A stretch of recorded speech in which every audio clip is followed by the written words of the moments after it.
Hello, and welcome to another Game Analyzer. And there's something strange that has happened. Do you know the angry video game nerd? Well, now he's on a Nintendo console. When I heard the AVGN Adventures was coming out on 3DS, my head exploded. How cool is that? From Nintendo fan to a Nintendo character, that's pretty damn cool.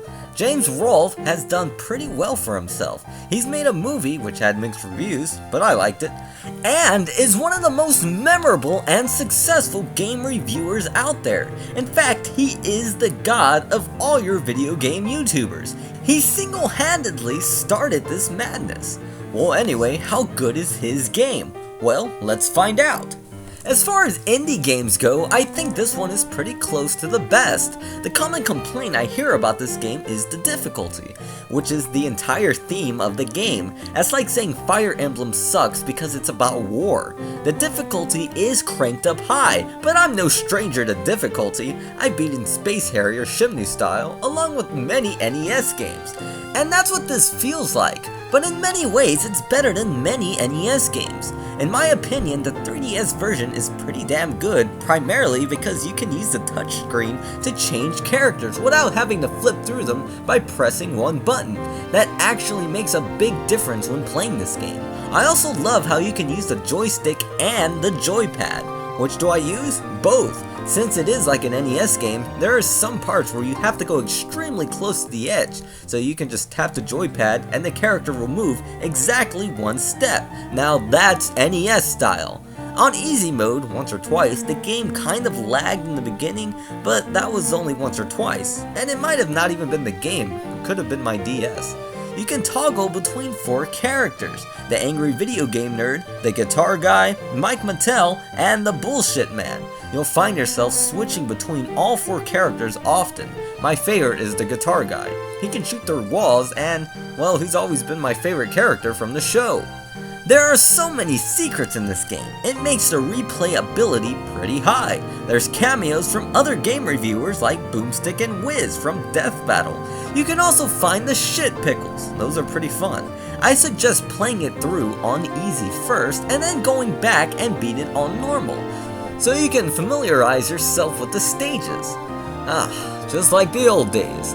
The game often switches style from a shooter and to an awesome platformer. It also uses sound effects from Battle Maniacs and Mega Man. I wonder if they got permission. Even if you don't like the AVGN's humor, the game is still really good and unique. If you like NES games, then this one is for you. However, if you do not like hard games, then you will not like this one, because even the easy mode is ridiculously hard. You can just download Pokemon Rumble instead, big pussy.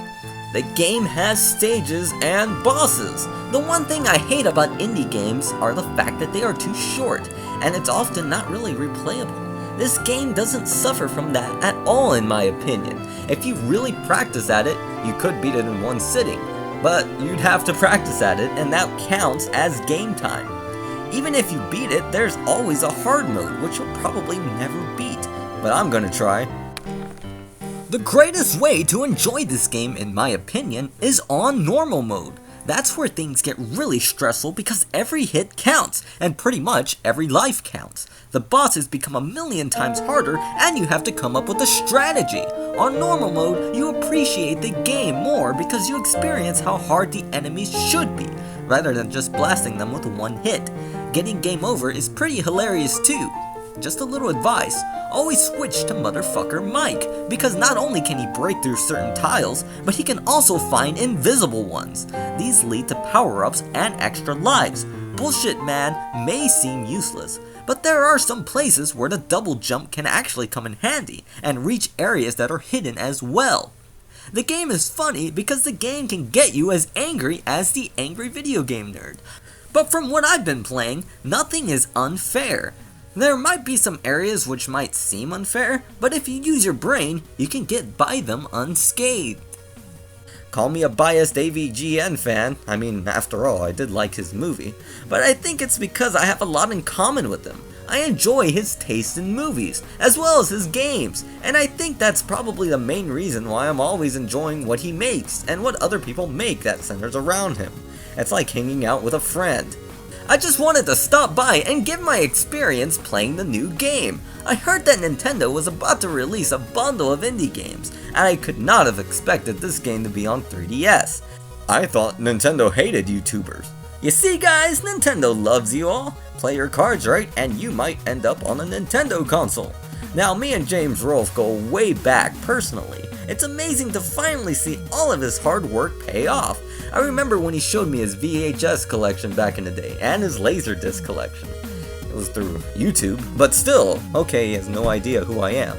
Kudos to the game developers and Screw Attack Games, and kudos to Nintendo. Damn, my knees are getting red. Well, I hope you've enjoyed this episode of Game Analyzer. Subscribe if you want and share me around the world. Oh, and before I forget, if you don't like hard games, you can still download it for the music. Oh my god, this soundtrack is really ass-kicking, with the exception of the snow stage, but every other song is really, really, really good. And if you don't like hard games, I mean, just get it for the music. You know, you can just stand still at every stage and you'll be fine. Well, this is Game Analyzer, signing off.